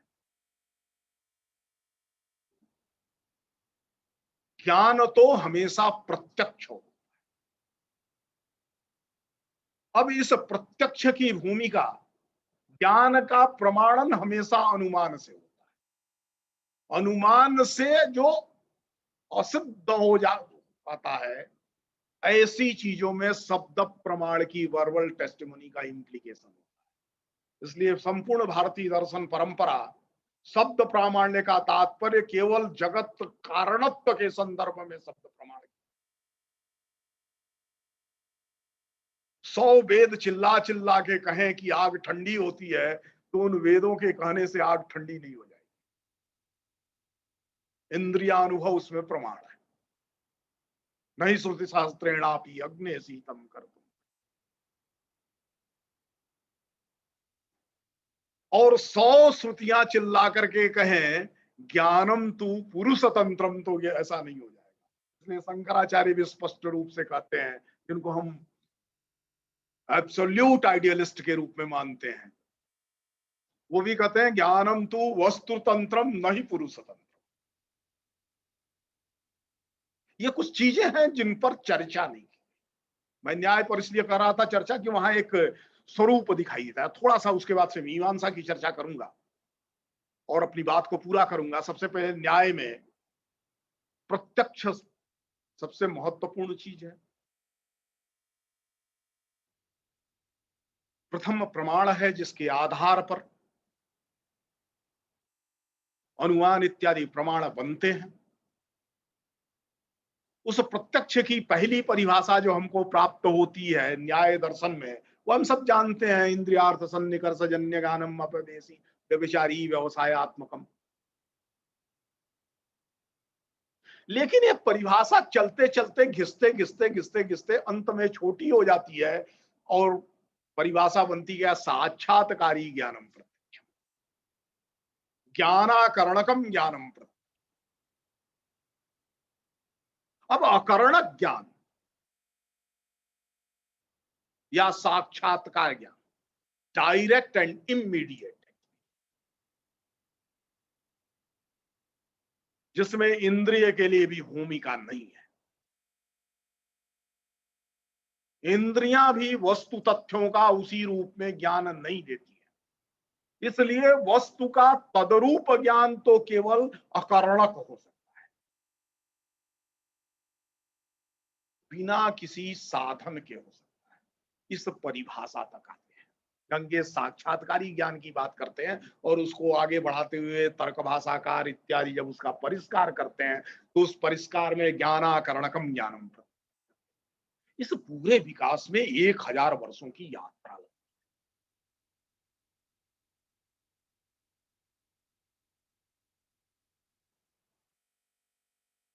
इंडियन फिलोसफी का डेवलपमेंट इस क्रम में होता है। इसलिए फिलोसोफर्स ट्रेडिशन तो नहीं हो सकती, ट्रेडिशन फिलोसोफर्स की नहीं हो सकती है।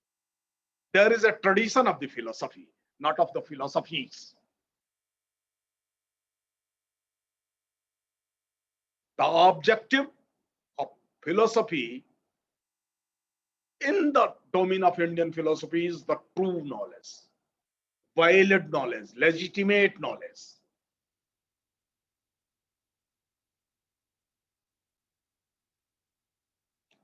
And the whole exercise of refutation, reformation, acceptance, exposition, interpretation, argumentation,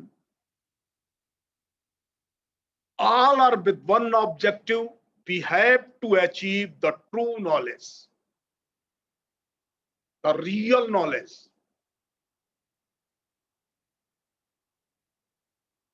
और यह परिष्कार का क्रम कुछ दर्शनों में सीमित है। यहां मैं ओनम भगत जी से सहमत हूं कि यह कुछ दर्शन संप्रदायों में सीमित नहीं हो सकता है, अपितु दर्शन की पूरी परंपरा में है।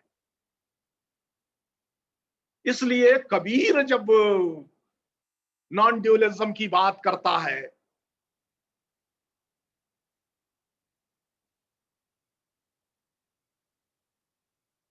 कुंभ में जल है, जल में कुंभ, भीतर बाहर पानी, फूटा घट घट जल जल ही समाना, यह तथ कथो ज्ञानी।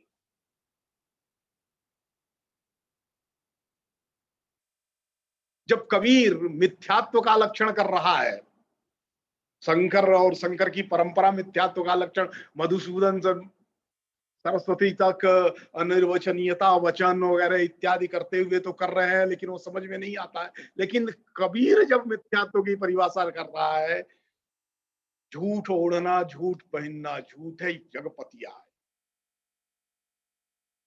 ये संसार में हम मिथ्या खा रहे हैं, मिथ्या ओढ़ रहे हैं, मिथ्या पहन रहे हैं और मिथ्या पर विश्वास कर रहे हैं।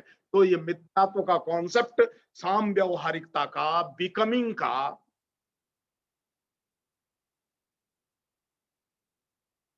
a transition between real and non-real,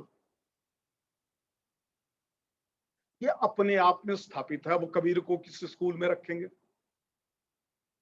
whether Kabir is philosopher or not, whether Kabir is doing philosophy or not,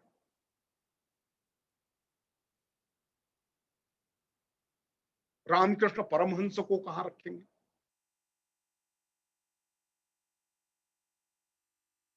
ये एक प्रश्न भारत में ज्ञान की को केंद्र मान करके जब रखा जाता है तो सुलझ जाता है।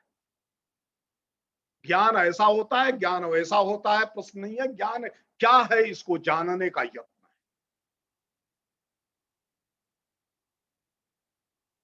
दूसरी तरफ क्या है, एक और ट्रेडिशन है, आइडियलिस्ट ट्रेडिशन के रूप में ही उसको जाना जाता है, जिसकी चर्चा की थी, जिसको हम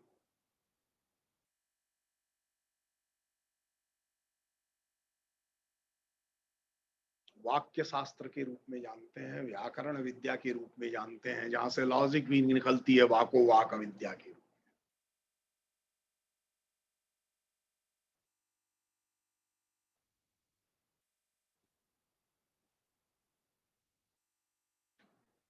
वो क्या कर रही है? तो इस संसार को शब्द के बिना नहीं जाना जा सकता है। यदि भाषा नष्ट हो जाए, वाक्य नष्ट हो जाए, तो मनुष्य पत्थरों के एज में वापस चला जाएगा। इस पर तो किसी को संशय नहीं है।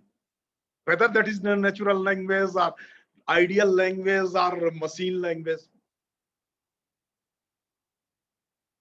You imagine a situation when there is no language at all.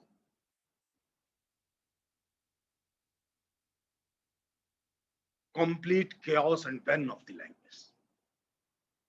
तो कोई ज्ञान होगा क्या? तो उसने कहा वाक सिस्टम जगत सर्व, यह संपूर्ण संसार तो भाषा से बना है।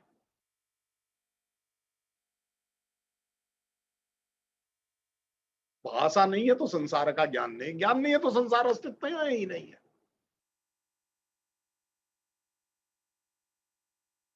लेकिन वाक का स्वरूप एक ही प्रकार का नहीं है।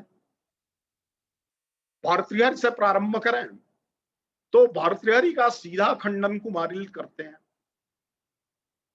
कुमारिल का एक वो खंडन है क्या? नो, दैट इज द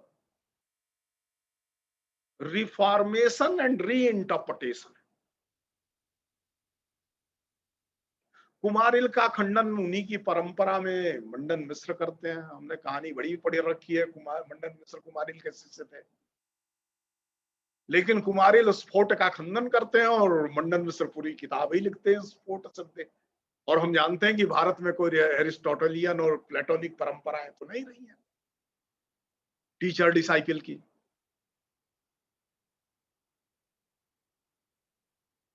अब मंडन का रेफुटेशन वाचस्पति मिश्र करते हैं तत्वबिंदु में, और फिर स्फोटवाद को खंडित करते हैं। ये परंपरा अंत में कौंड भट्ट में आकर के पूर्णता को प्राप्त करती है।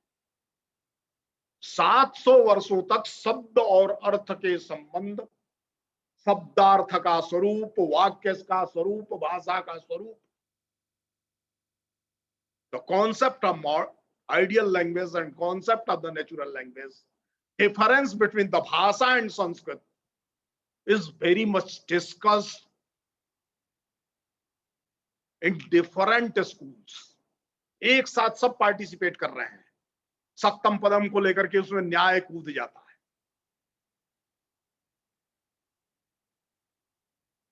उसमें शब्दार्थ की एकाकारिता को लेकर के गुरुमत भी कूदता है। अन्विता विधान अभिधान्वयवाद के युद्ध के साथ साथ उसमें अखंड वाक्यवाद का एक युद्ध है। लेकिन ये रेपुटेशन है क्या? ये डिफरेंट सिस्टम्स हैं क्या वास्तव में? The quest to know the reality of this world, this is only thing, a quest of true knowledge. और अंततः ये क्वेस्ट ऑफ ट्रू नॉलेज क्यों है? तो एस्टैब्लिश द धर्म। धर्म पर अब डिबेट करने की जरूरत नहीं, अब तो धीरे धीरे सबने मान लिया कि धर्म इज नॉट रिलीजन। तो ये धर्म क्या है? दो जगह धर्म की चर्चा, संपूर्ण महाभारत की बात कर दें तो महाभारत में ही दो जगह बड़ी स्पष्ट आती है। एक जगह व्यास धर्म के संबंध में होने वाले प्रश्न जब खड़े होते हैं तो कहते हैं ऋषयो विभिन्ना श्रुतयो स्मृतयो विभिन्ना स्मृतयो विभिन्ना नैको मुनिर धर्मस्य तत्त्वं नीतं गुहायां महाजनो येन गतः सपन्।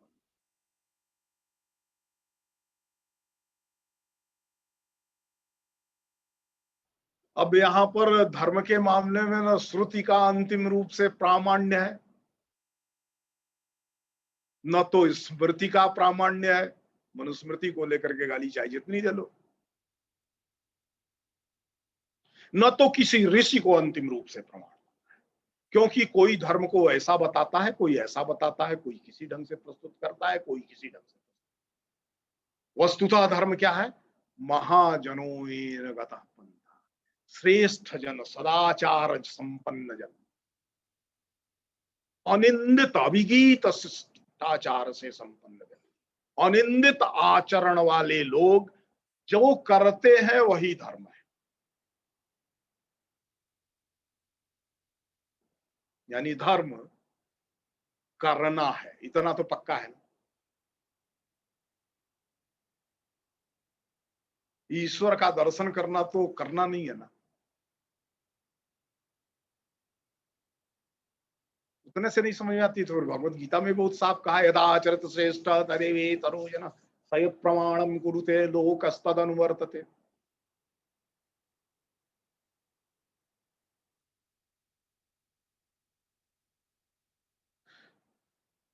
अनिंदित श्रेष्ठ लोगों को का अनुकरण कर्म के मामले में करना यह धर्म है। दर्शन से ज्ञान है, ज्ञान बोधि को उत्पन्न करता है, बोधि चित्तता को उत्पन्न करता है, चैतन्य की निर्मिति करता है। उस चैतन्य के आधार पर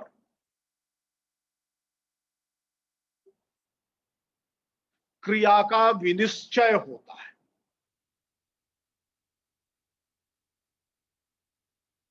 अब यह क्रिया का विनिश्चय कैसे होगा? तो एकमात्र तरीका का जिसकी लोक में निंदा नहीं होती है उसी का अनुकरण करना है। ये सब मिल जाए कि हम कहीं ऐसी जगह चले जाएं कि सबसे श्रेष्ठ हम ही हैं और संशय में, तो क्या होगा? कहा तो अंतःकरण प्रमाण है। This is the final Upanishadic word.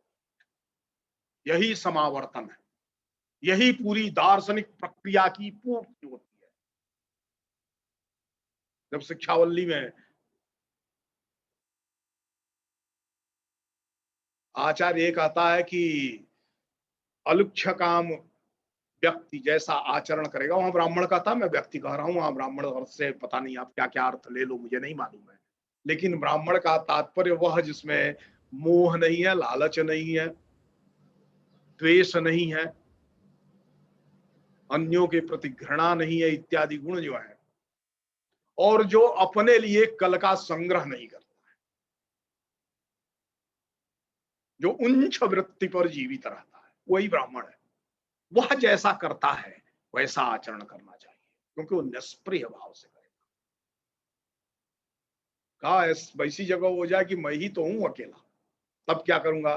तो कहा तो फिर बाहर के सारे आरोपों को, इम्पोजिशंस को, सुपर इम्पोजिशंस को हटा देना और तुम्हारी अंतःकरण की वृत्ति जो कहती है वही धर्म है। टू परफॉर्म द धर्म, टू एक्ट अकॉर्डिंग टू धर्म, टू रियलाइज द धर्म, this type of freedom, attainment of this type of freedom is the objective of Indian philosophy.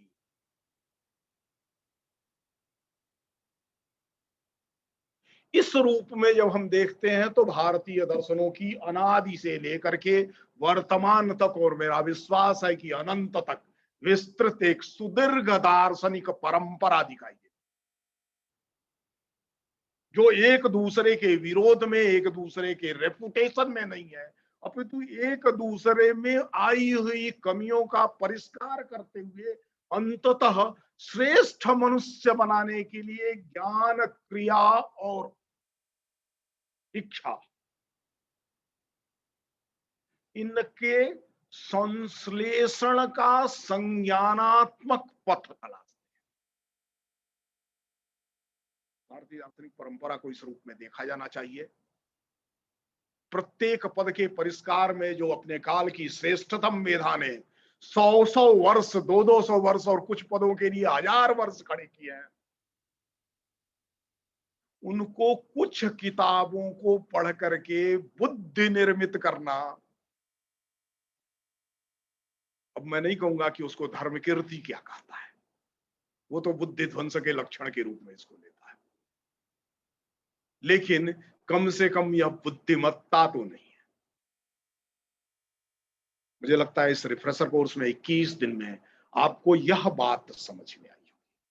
आप सब श्रेष्ठ शिक्षक हैं, इस नाते आपकी जिम्मेदारी बनती है कि भारतीय दर्शनों के संदर्भ में एक मिथ्या किस्म की बात बन पड़ी है, क्लोज सिस्टम है, हजारों हजार नहीं करोड़ों लोग जिस दार्शनिक सिद्धांत के आधार पर आज भी जीवन जीते हो वो क्लोज्ड सिस्टम है, और जिन दार्शनिक विचारों के आधार पर समाज का कोई एक टुकड़ा 10 वर्ष भी चलने को तैयार नहीं हो, वो लिविंग प्रिजन है। इस ब्रह्मजाल से निकलने की आवश्यकता है। देश के करोड़ों करोड़ों लोग केवल अंधश्रद्धा के आधार पर उसका आचरण नहीं कर रहे हैं, जीवनानुभव में उन्होंने इसके यथार्थ को स्वीकार किया है। इसलिए भारतीय दर्शनों में विविध संप्रदाय तो हैं, स्कूल्स हैं, लेकिन डिफरेंट टाइप्स ऑफ फिलोसफीज नहीं। स्कूल होगा तभी परंपरा होगी। वाचस्पति मिश्र जैसा आचार्य इसीलिए अपने को गौरवपूर्ण ढंग से कहता, वयम संप्रदाय विदा, हम संप्रदाय को जानने वाले हैं। संप्रदाय यानी ठीक से जो हमको प्राप्त हुआ है और ठीक से जब हम उत्तरवर्ती पीढ़ी को देना चाहते हैं। प्राप्त होने और देने के बीच की हमारी जो सक्रियता है, सचेत व्यापार है हमारा, कॉन्शियस एफर्ट, वह सचेत व्यापार ही परंपरा की निर्मित करता है। इसलिए दार्शनिक परंपरा, दर्शन परंपरा, विचार परंपरा, चिंतन परंपरा, whichever may be the term. इसका चिंतन करना यानी अपने को उस सचेत व्यापार और सचेत ढंग से संप्राप्त को सब को प्रदेय बनाना है, हम दूसरों को दे सकें इस लायक बनाना है। इसी से परंपरा निर्मित होती है। भारत की संपूर्ण ज्ञान राशि में, संपूर्ण ज्ञान परंपरा में यह एक समान दृष्टि है जो दार्शनिक चिंतन धारा में भी दिखाई देती है। इस अनुरोध के साथ मैं अपनी बात को पूरा कर रहा हूं। सबको नमस्कार। माननीय मुख्य अतिथि महोदय, आपका बहुत धन्यवाद। हम आपको और भी कहीं ना आके हमें रुकावट करता है, समय की सीमा हमेशा हमें रोकती है। आपके इस ऊर्जावान प्रेरणादायक मार्गदर्शन के लिए बहुत बहुत धन्यवाद, हमारे ज्ञानवर्धन के लिए। मैं भाषा का छात्र नहीं हूं, मैं भूगोल का छात्र हूं, लेकिन मैं कुछ पंक्तियों के माध्यम से कुछ कहना चाहूंगा। जो करते हैं हौसला मंजिल को पाने का, उनकी ही दुनिया कदरदान होती है। पंख होना ही काफी नहीं, परिंदों के लिए हौसलों से हर उड़ान होती है। और ये हौसले हमें आपसे मिलते हैं। आप जो हौसला देते हो इस नव युवा पीढ़ी को, हम जैसे जो अभी इस एकेडमिक्स में जुड़े हुए हैं, इन सब हौसले देने के लिए, आपके ज्ञानवर्धन देने के लिए। और आई वांट टू से only that be highly blessed with your knowledge and the wisdom. Thank you very much, sir, for sparing your valuable time and accepting our invitation. Thank you very much, sir.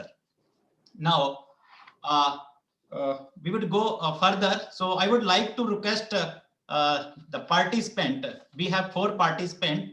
So generally we have a practice that we invite the name of all the participants so that they can share the experience of the resource, whatever the experience they have gained during the course, including the valedictory and including the inaugural session. So we have received two names. The first, I would like to invite Dr. Pravinder Kaur Narang from the researcher course e-learning. Kindly share your experience, and kindly you have 2 minutes because we are already crossed the time. So over to you, Dr. Kaur. Thank you so much, sir.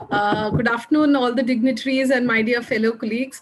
I, Parminder Kaur Narang of Khalsa College, Delhi University, have been privileged to attend and participate in this 3rd refresher course in e-learning and e-governance.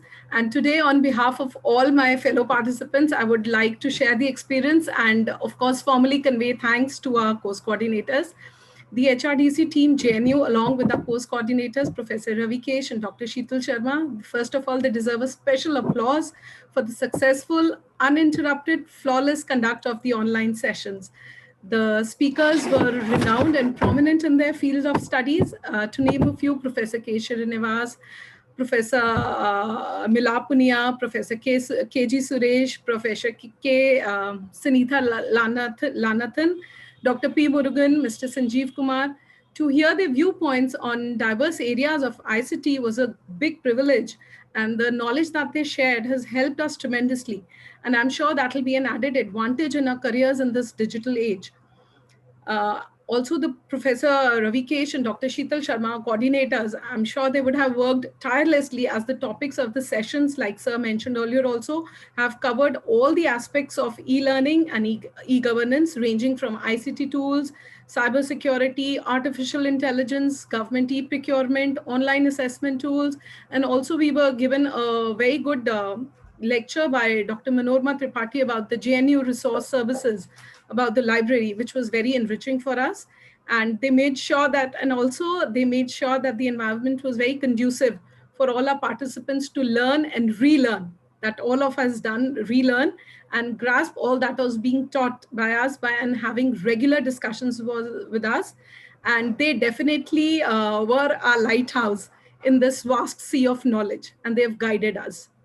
So thank you so much, the HRDC team, from all the participants of the 3rd refresher course in e-learning and e-governance. Thank you so much. Thank you, Dr. Kaur. And in continuation with sharing experience, now I would like to request Dr. Kshitij Kumar Singh. Kindly share your experience. Like you have 2 minutes. Dr. Kshitij Kumar Singh. Please unmute yourself first.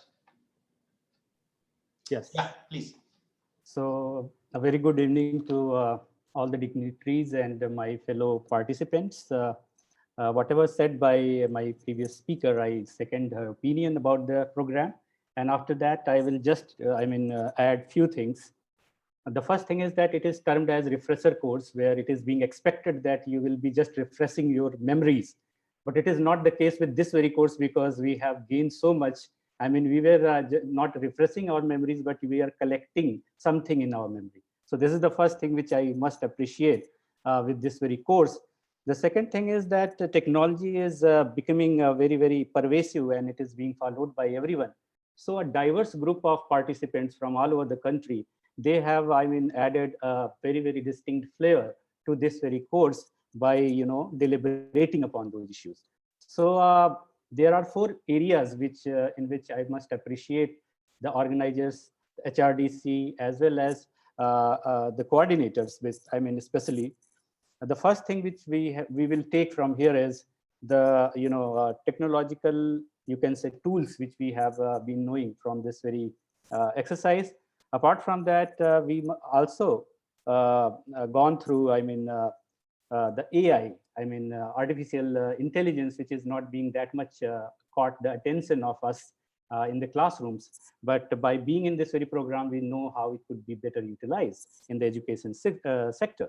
Apart from that, what is the importance of open educational resources? That has been talked at length, and not only from the technological point of view, or you can say philosophical point of view, but also what is the policy behind it and how we can move further. So that has been also enlightened through that in context of national education policy. And lastly, the last segment was very appealing to us, like e-governance, as ma'am has also mentioned, that we have not only been taught about these techniques and tools, but also the research ethics, that is the plagiarism issue and many other issues which came to the fore. And particularly, I must appreciate a few lectures which has been given by Dr. Seetal ma'am, who is also a coordinator. And she has portrayed many things to us, so how to write a project and how to go for various funds for our multidisciplinary projects. So that is very valuable, and I must appreciate her again and again.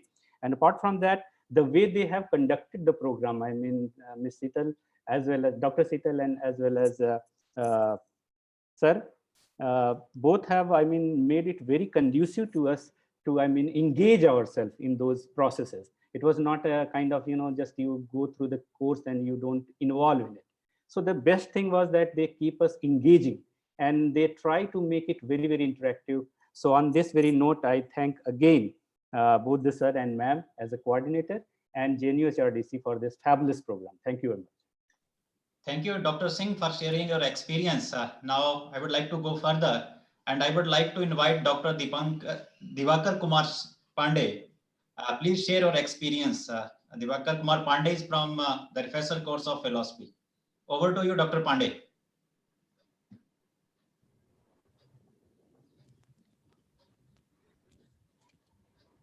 You are not audible. सम्मानित hello या Audible. सभी सम्मानित लोगों को मेरा नमस्कार। विगत 2 सप्ताह से हम सभी second refresher course in philosophy के माध्यम से जेएनयू एचआरडीसी से जुड़े रहे, और हमारे साथ देश की सामाजिक संस्कृति को प्रतिबिंबित करते हुए भारतवर्ष के उत्तर से दक्षिण दिशा तथा पूर्व से पश्चिम दिशा तक विभिन्न प्रांतों के प्रतिभागी भी जुड़े रहे। वाकई ये आनंदित करने वाला अनुभव रहा। अब तक हम केवल अपने प्रांतों के शिक्षकों एवं सहकर्मियों से ही विशेष रूप से परिचित थे। जेएनयू एचआरडीसी ने एक ऐसा मंच उपलब्ध कराया जिससे देश के विभिन्न प्रांतों के शिक्षकों एवं सहकर्मियों से जुड़ने का मौका मिला। इसके लिए मैं जेएनयू एचआरडीसी के निदेशक डॉक्टर ब्रजेश कुमार पांडे सर के प्रति विशेष रूप से कृतज्ञता प्रकट करता हूं। जेएनयू एचआरडीसी की पूरी मंडली जिस प्रकार से प्रतिभागियों की समस्त सुविधाओं का ख्याल रखा गया, किसी तकनीकी सहयोग के समाधान के लिए सदैव तत्पर रहे, इन सब के लिए उनके प्रति बहुत बहुत आभार प्रकट करता हूं। इस कोर्स के coordinators professor Santosh Kumar Shukla sir एवं प्रोफेसर भगत ओनम सर के प्रति भी मैं अपनी कृतज्ञता प्रकट करता हूं। आपके सतत प्रयास से देश विदेश के लब्ध प्रतिष्ठित विद्वानों से हमें सीखने का मौका मिला। आपने इस पूरे कोर्स की संरचना जिस ढंग से किया वो पूर्णतः समावेशी था।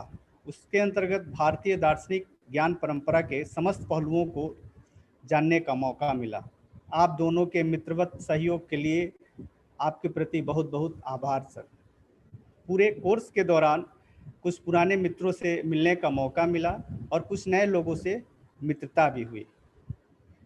हम आपको विश्वास दिलाते हैं कि इस दौरान जो कुछ हमें सीखने का मौका मिला है उसका लाभ हमारे छात्रों एवं पूरे समाज को अवश्य मिलेगा। अंत में मैं हरिवंश राय बच्चन की पंक्तियों को उद्धृत करना चाहता हूँ। गहन सघन मनमोहक वन तरु मुझको आज बुलाते हैं, किंतु किए जो वादे मैंने याद मुझे आ जाते हैं। अभी कहाँ आराम बदा, अभी कहाँ आराम बदा, यह मूक निमंत्रण छलना है। अरे अभी तो मिलो मुझको चलना है। बहुत बहुत धन्यवाद। धन्यवाद Dr. Kumar. Now we have a last participant for sharing experience, Dr. Banashri Bhardwaj. Kindly share your experience. Over to you, Dr. Bhardwaj. Yes, sir. Thank you. First of all, I am not a PhD holder. I am just pursuing. Sorry for that. Anyway, good evening to one and all virtually present here. Respected Professor Brajesh Kumar Pandeyji, Honorable Director, UGC HRDC JNU, Honorable Professor M. Jagadish Kumar, Vice Chancellor JNU New Delhi, respected Professor Rajneesh Kumar Shuklaji, Vice Chancellor Mahatma Gandhi Antarashtriya Hindi Vishwavidyalaya, respected Dr. Sanjeev Barma, Assistant Director, HRDC JNU, New Delhi, Honorable Course Coordinators, Professor Oinam Bhagatji, Professor Santosh Kumar Shuklaji, my fellow participants, and Professor Robikeshji, Dr. Sheetal Sharma-ji, and my dear ladies and gentlemen. आप सभी को मेरा प्रणाम और हार्दिक अभिनंदन। First of all, I would like to offer my sincere thanks to UGC HRDC JNU New Delhi for giving me this opportunity to share my thoughts. I would like to congratulate entire HRDC team for smooth conduction of the refresher course in philosophy. Attending second refresher course in philosophy, all I can say is that we have learned a lot, and more than that, we have been inspired to look at things more critically and more philosophically. Credit goes to our course coordinators, Professor Bhagatji and Shuklaji, who have designed the course such a way that it has left nothing. It is all comprehensive. We are immensely benefited by the talks delivered by eminent scholars. Several important insights we are able to take straight away from this course. We really appreciate your endeavor, and it has been a proactive journey from the very beginning till the end. So thank you very much. We are looking forward for other courses of HRDC JNU as well. And with this, I conclude my short speech. Thanking you all. Thank you very much, all the participants. Now we have come to the end of this memorable combined valedictory session of HRDC refresher course. Before I present the vote of thanks, I have few announcements for the participant. Valuable participant, maybe during the valedictory session, you all have got your leaving certificate in your email. So we have a very dedicated, our technical team and the office people. They are working day and night for all these, the different kind of the work for the welfare of these all valuable participants. And we will try to send your all the hard copy of the certificate in the next week. Before hard copy, we will also send you the soft copy through the email. But you can just in your concerned college, you can submit the leaving certificate so that you can join your duty from Monday. So now it is my sincere responsibility to propose a vote of thanks on behalf of the organizer and HRDC JNU. So first of all, we were indeed privileged to have had eminent person with us, Honorable Vice Chancellor of Antarashtriya Hindi Vishwavidyalaya, who was the key speaker and the chief guest for today's valedictory session. We are honored to have listened to your insightful speech on different aspects of the philosophy. On behalf of all connected through virtual conference room here, our heartfelt thanks to you, sir, And I do hope that it would be motivate, inspire, and encourage our participants and all of us. Once again, I would like to thank you for accepting our invitation and sparing your valuable time. I would also express our sincere gratitude to our respected Vice Chancellor, Professor M. Jagdish Kumar. We have had such an eminent administrator and man with a vision and a mission as our Vice Chancellor. He is very supportive, and due to his support, continuous encouragement, we are able to conduct such program. Thank you very much, sir. Our special thanks goes to our hard worker and the dedicated coordinator, because I told you earlier also that without their dedication and the hard work, we were not able to complete this course. They have designed, structured their questionnaire, and evenly they have invited very highly experienced resource person. All the resource person, they are the authority and the expert in their respected subject. Thank you very much, especially Professor Santosh Kumar Shukla sir, Professor Bhagat Onam sir, Professor Ravikesh sir, and Dr. Sheetal Sharma. Once again, on behalf of HRDC, on behalf of all the resource participants, we would highly appreciate it and thank you all very much. We would also like to acknowledge our all esteemed resource person who took their time out of their busy schedule and showered us with their pearls of wisdom and knowledge. We are truly humbled for all of this. So this time we have an opportunity that we invite the resource person through virtually from different part and evenly the different corner of the world also. We are extremely grateful to our disciplined, valuable participant. It would not be possible without your participant, patience listening, active interaction, and your enthusiasm. You are so enthusiastic that you interact with the resource person, with the coordinator also. So like in the sometime in beginning that we say that how this course will go, kaisa participant hoga, but you all are very, very disciplined. We highly appreciated you all. On behalf of the HRDC JNU, we all welcome you all in our future course. Even this time we are not able to offer you a cup of tea or the coffee, but you know that we have a very JNU, a very green campus, and evenly our this all like the food logistic is very, maybe you miss those who have attended earlier. So in future, when it goes in the offline, so I invite you all that you may attend in our other courses also. And we will also assure you that whatever your suggestion or your recommendation, we will receive to your the feedback form, and we will incorporate your suggestion and will come up with some more new innovative idea to nourish the coming participant with some new innovative knowledge. So that like our weakness, I always say that our weakness or our mistakes is not our like the weakness. We will convert all these mistakes into more innovative way, in more that we can accept these all the mistakes and we will come up with some new innovative idea.